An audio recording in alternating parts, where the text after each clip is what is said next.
In the first part, we discussed color analysis with Ingrid. Pero ngayon naman, it's time to apply what we learned by doing some makeup.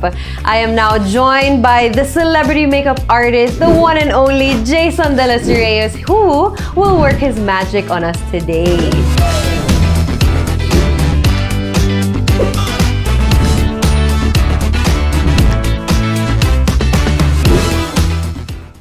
Hi, Jason, and welcome. Alam kong busy ka, so thank you so much for being with us to share your magic.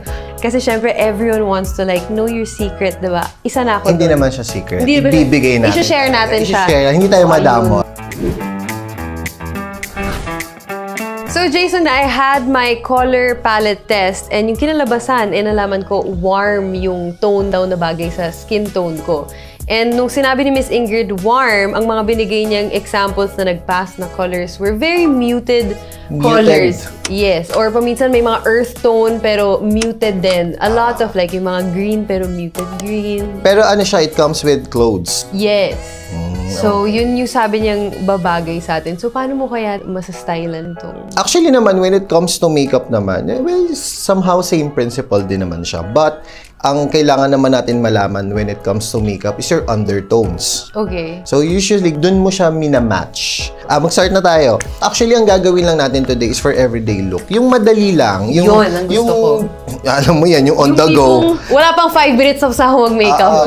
Now, yung trends ng blushes naman now is, ano na siya, nilalaro na siya. If you want lifted face, pwede mo siya dito lang sa taas. If you want a sun kiss, di ba? Yung tinatawid natin sa ilong. If you want naman na medyo feeling mo cold, maglalagay ka ng blush dito sa tip of the nose. Tip of the nose. So, yeah, pwede nang laruin ng blushes now. Ang hilig ko sa blush usually is yung sun kiss. Pero parang paminsan feel ko di pa rin pantay yung paggagawa ko. Yun, ako use creams. Kasi mas madali siyang i-build. Okay. Mas madaling burahin kapag nagkamali ka. Tapos kunwari, na sobrahan yung lagay mo, foundation.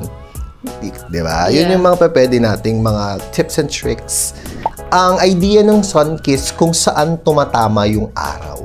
Okay. Kaya siya tinawag na sun kiss. So, ayan, dito. Pwede mo siya dito. O, eto, ginawa kong medyo peachy yung blush on mo.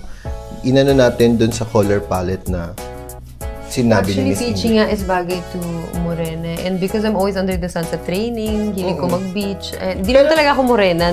Feeling morena lang ako. Oo. Pero for fair skin naman, pwede naman on a lighter pink o kaya mas lighter na peach. Okay. Lighter pink, like baby pink? Baby pink, pwede din sa kanila. Pag sa morena naman, pag pink naman, mauve naman ang medyo mas darker naman ang slide. Tapos in general, red. Pwede for everyone. It depends lang siya kung paano siya i-apply. I needed to bring color. It was a bright red na dala ko. Kasi warm. Yes. So, medyo pinatungan niya ng konting denim para mas mag-mute yung pagkatapang ng red. Okay. So, yun yung susuotin ko mamaya. Paano natin mababagay yung makeup ko kaya? Babagay ba yung peach natin sa... Oo naman. Kasi usually ang peach naman kapag later on, magiging parang sa'yo na lang yun eh. Ayun yung advantage ng alam mo yun din yung colors mo. Tulad yan, creams ang ginamit ko. Yung parang, pag nag-blush on kayo, sa'yo to, yung, nag-blush on ako, akin to. Very natural ang kakalabasan. So, saka, any natural makeup naman, magmamatch siya sa outfit. Okay. So, next, bronzer. Yes. Anong color of bronzer naman to? Siguro sa'yo, mas okay na yung medyo lighter brown. Wag naman yung super dark. Okay. Mga medium browns, yan. Ayan lang, konting warmth lang. Okay. Next step, kung gusto mo maging extra, lagay tayo ng konting eyeliner para lang to lift lang the Your eye. eyes. Then, ang technique kapag nag-eyeliner is look straight, na nakadilat. What would you consider the most important step or product in doing makeup? May favorite ka ba? Na you can't live without it? Siguro, yun, multi-sticks. Kasi, di ba, imagine mo, yung multi-stick, 3 ka agad eh. Ang dami mo na pwedeng gawin. Ang dami mo na pwedeng. Usong-uso yun ngayon. Saka yung maliliit lang, nasa bag mo lang, yung kuha o lagay. Tapos ka na, blush on, may kulay ka na. Pwede siyang lipstick, pwede siyang lahat. Oo diba? nga. Yung blush. May kulay ka na kagad. Pwede ka ng presentable humarap. Diba? Tapos ano din, usually take good care of your skin din. Yeah. Yung pinaka-base din talaga siya. Yung sunblock. Yes. Kasi harsh talaga.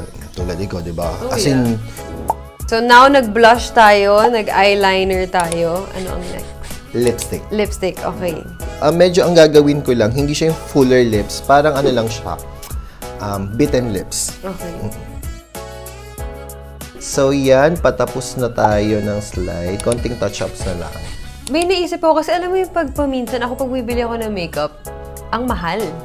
Kasi parang paminsan yung quality inaano natin sa kamahalan, 'di ba? Na pag mahal, maganda yung quality. Minsan ganon. Pero hindi naman lahat ng mahal maganda. Hindi din naman lahat ng mura Hindi pangit. maganda. Okay. If you have, well, money to splurge on makeup, then go for it. Pero naman, may mga makeup naman na super mura lang, pero okay siya sa'yo. And it does the same for you. Para siyang skincare eh. Yung kung mag-work siya dapat sa'yo. Okay. And especially now, yung local brands natin, ano sila ngayon, competitive sila ngayon ha. As in, super gaganda ng mga products sila. Hahanapin mo lang kung ano yung mag-fit sa'yo. Tapos yun, after nyan, pwede mo nang iset ng powder. Kasi cream siya lahat eh. So, pwede mo na siyang iset ng powder. Meaning ba pag cream, mabilis mag-oil? Well, humid kasi tayo eh. Nagpapawis tayo. So, kailangan mo talaga siyang iset. Okay. So, what do you think is the best way na ma-incorporate natin yung color of the year? What's your takeaway for them? Ako, blush.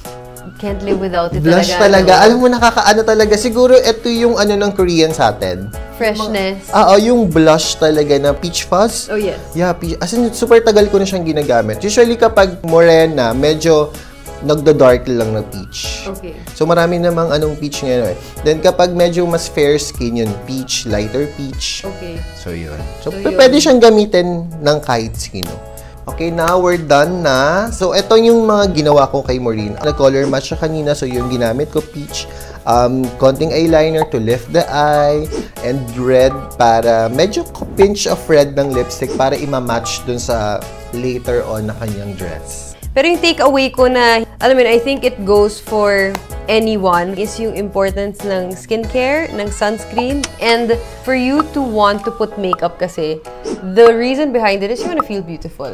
You know, you want to feel like you're blooming and nagpapaganda ka for For yourself. Yes, it doesn't have to be for anyone, pero you want to feel a lot more beautiful.